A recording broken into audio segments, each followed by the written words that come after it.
Assalamualaikum warahmatullahi wabarakatuh. Perkenalkan, nama saya Federica Luciana Rinanda. Saya perwakilan dari kelompok 3 ingin mempresentasikan tentang Cognition Control dan dasar komunikasi. Sebelum masuk ke materi, saya akan memperkenalkan nama-nama kelompok kami terlebih dahulu. Yang pertama ada Reza Wulandari, yang kedua ada Sinta Puspita Sitorus, yang ketiga ada Federica Luciana Rinanda, yang keempat ada Yanke Adela Saputri, dan yang terakhir yaitu ada Della Rosyanti Raya. Baiklah, pembahasan yang pertama yaitu mengenai Cognition Control. Apa sih Cognition Control itu? Cognition Control adalah metode yang digunakan untuk memantau proses mengatur jumlah data memasuki jaringan sehingga menjaga tingkat lalu lintas pada nilai yang dapat diterima. Di Cognition Control itu ada TCP atau Transmission Control Protocol. TCP ini adalah salah satu protokol utama dari paket protokol internet. TCP ini juga menyediakan pengiriman paket reliable sehingga aliran data yang dibaca TCP receiver tidak rusak tanpa duplikasi dan berurutan. Komponen-komponen dari TCP ada dua. Yang pertama yaitu ada flow control yang menjamin pengirim DP menerima secepat yang dikirim atau receiver. Yang kedua yaitu ada commission control yang menjamin jaringan mengirimkan paket ke penerima jaringan.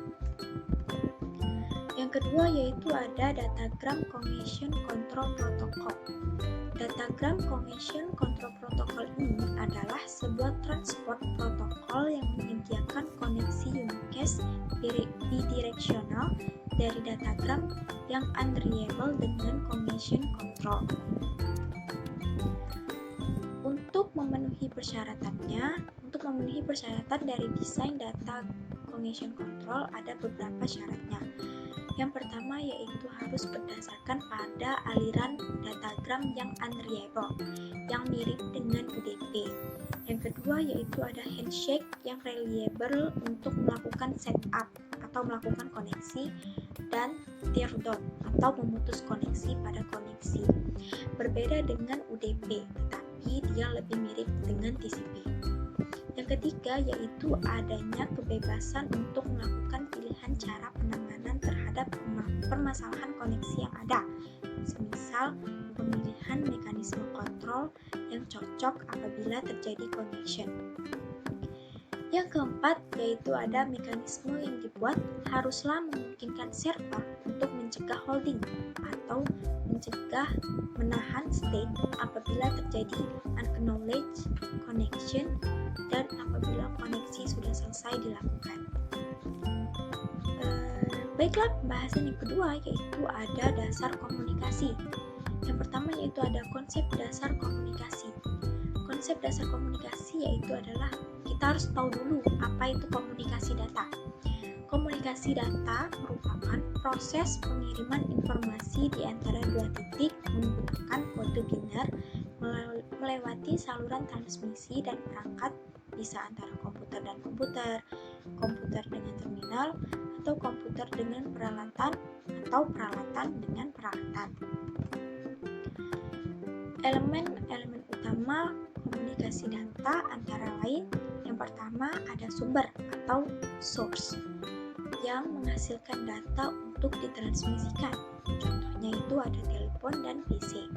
Yang kedua yaitu ada transmitter atau pemancar yang mengubah menjadi sinyal yang dapat dipancarkan.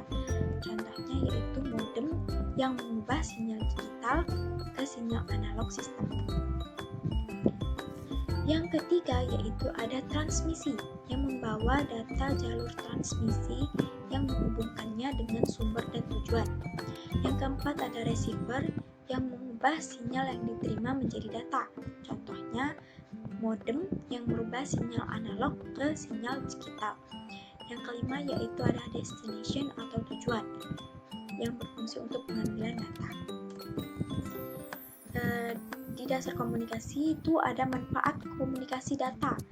Ada beberapa manfaat dari komunikasi data. Yang pertama yaitu ada time sharing. Time sharing adalah suatu metode pengolahan data yang menggunakan sistem perhitungan yang memperolehkan sejumlah pemakai melaksanakan program itu selama pelaksanaannya. Yang kedua yaitu ada data sharing. Data sharing adalah suatu data yang dapat diakses oleh sejumlah pengguna dalam waktu bersamaan. Yang ketiga yaitu ada program sharing yang memberikan akses multi satu aplikasi, bisa diinstal dan dapat digunakannya di lingkungan yang terdistribusi di seluruh jaringan oleh beberapa orang. Yang keempat ada equipment sharing. Contohnya, pemakaian satu printer oleh beberapa komputer. Yang ketiga yaitu ada bentuk-bentuk komunikasi data. Bentuk komunikasi data ini ada 3. Yang pertama yaitu ada komunikasi suara. Komunikasi suara ini juga dibagi menjadi beberapa komunikasi lainnya. Yang pertama yaitu ada komunikasi siaran radio atau radio broadcasting. Radio broadcasting ini yaitu informasinya dipancarkan ke segala arah dan siapapun diperbolehkan menerima informasi tersebut. Dan informasi yang dikirimkan itu bersifat umum.